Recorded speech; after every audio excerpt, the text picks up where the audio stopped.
Dentro del camión volcado, los rescatistas buscan cualquier signo vital entre las montañas de cuerpos.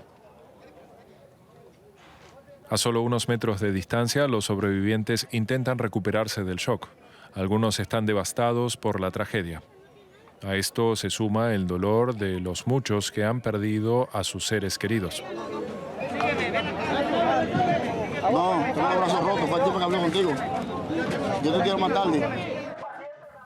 Los equipos de emergencia se apresuran a socorrer a los heridos. Los más graves son atendidos en plena calzada. Los demás son llevados a las ambulancias. De muertos tenemos contabilizados hasta ahorita 49. ¿Heridos?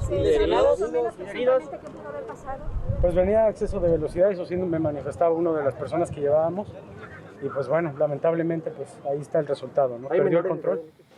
Todavía se desconoce el número exacto de personas que viajaban en el camión. Testigos oculares afirman que el conductor perdió el control al entrar a gran velocidad a una curva. Agarró la vuelta y por el pesor de las personas que veníamos dentro y en la vuelta nos fuimos todos.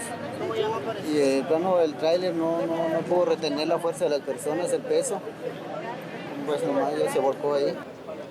Las víctimas, hombres, mujeres y niños, son ciudadanos de al menos 5 países: Guatemala, Honduras, Ecuador, República Dominicana y también México. Se cree que iban camino de Estados Unidos, un viaje desesperado que se ha visto truncado por el infortunio. Otra tragedia que subraya la gran crisis humanitaria detrás de la situación de los migrantes hacia México. Isaac Risco, el enviado especial de Deutsche Welle en Ciudad de México. Isaac, ¿qué más se ha conocido tras estos hechos que, además de la tragedia humana de la que hablábamos, deja al descubierto las redes de tratas de personas? Hola Jenny, bueno, esta mañana hemos tenido informaciones de que el número de víctimas ha subido a 55, es decir, 49 murieron en el lugar del accidente, 6 han muerto en las horas posteriores en los hospitales. Sabemos que hay más de 100 heridos, algunos de gravedad que están siendo tratados en hospitales. También sabemos que son 166 las personas que viajaban en este camión que iba sobrecargado y con alta velocidad, ¿no? El presidente López Obrador habló del accidente esta mañana en su conferencia matutina, lamentó los hechos y también presentó a funcionarios de su gobierno que dieron algunos detalles, como que los migrantes habían entrado hace unos días por la frontera de Guatemala y se habían quedado en las que llaman casas de seguridad en San Cristóbal de las Casas, una de las ciudades de Chiapas, y que habían salido de esas casas con destino a Puebla, aparentemente más al norte, que está de camino hacia Ciudad de México y en la ruta más larga hacia la frontera con Estados Unidos, ¿no?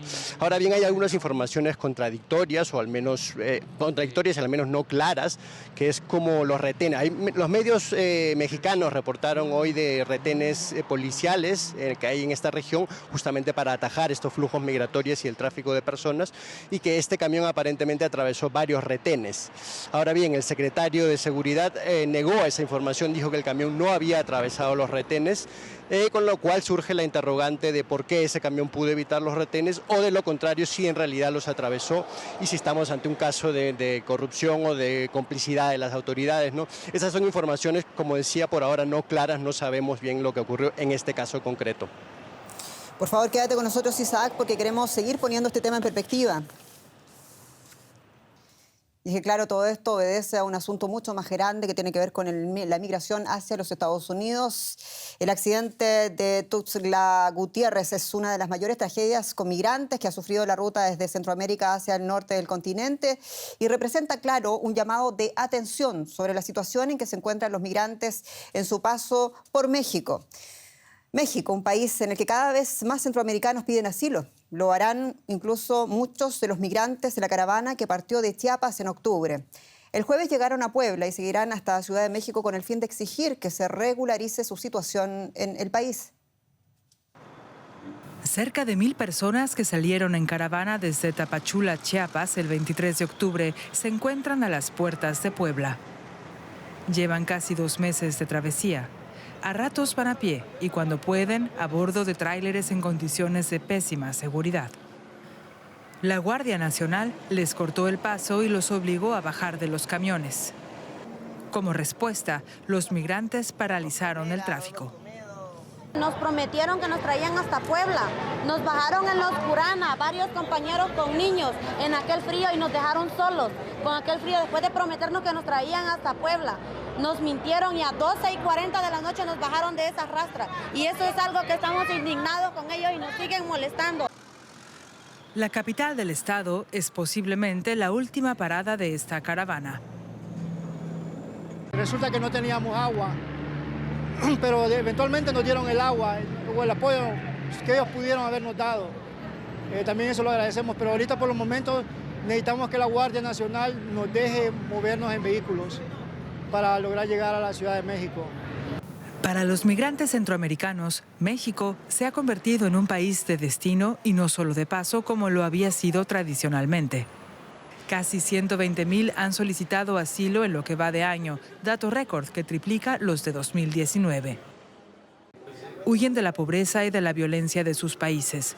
Su objetivo solía ser Estados Unidos, pero muchos han desistido, pues cruzar la frontera sin ser detenido ni deportado se ha convertido en una tarea titánica. Esto a pesar de las promesas de la administración Biden de aplicar una política migratoria justa y humana. La reactivación del programa Quédate en México con las primeras deportaciones esta semana es el último ejemplo. El mensaje de Washington es claro, el migrante mejor del otro lado de la frontera. Isaac Risco sigue con nosotros desde Ciudad de México. Isaac, con todo lo que estamos viendo y la imposibilidad de seguir a los Estados Unidos, ¿es México realmente el nuevo destino de los migrantes centroamericanos? Sí, Jenny, yo creo que es una evolución que se ha dado en los últimos años y en la que se puede hablar, como lo reflejaba en el informe. México sigue siendo un país de tránsito para muchos migrantes que quieren ir a Estados Unidos, pero es también cada vez más un país de destino. Muchos migrantes se quedan aquí. A la cifra de 120,000 personas solicitantes de asilo este año se suma que ha habido 228,000 migrantes interceptados este año en México, ¿no? Eso tiene que ver posiblemente con las dificultades que hay para llegar a Estados Unidos, también en buena parte con el programa Quédate en Casa de Estados Unidos, un programa que se hace en acuerdo con el gobierno de México.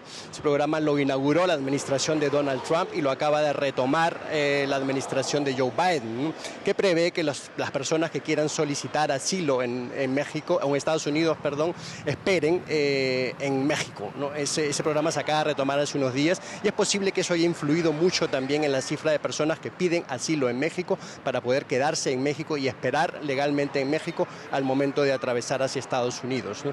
El presidente López Obrador hoy cuando aludió a la tragedia volvió a aludir a las causas, a que se desatienden las causas para la migración, ¿no? Su mensaje habitual ha sido intentar combatir las causas en los países de destino, de origen de estos migrantes, ¿no? Son Honduras, El Salvador, Guatemala, sobre todo, en lo que se llama el triángulo de Centroamérica, ¿no? El triángulo norte de Centroamérica.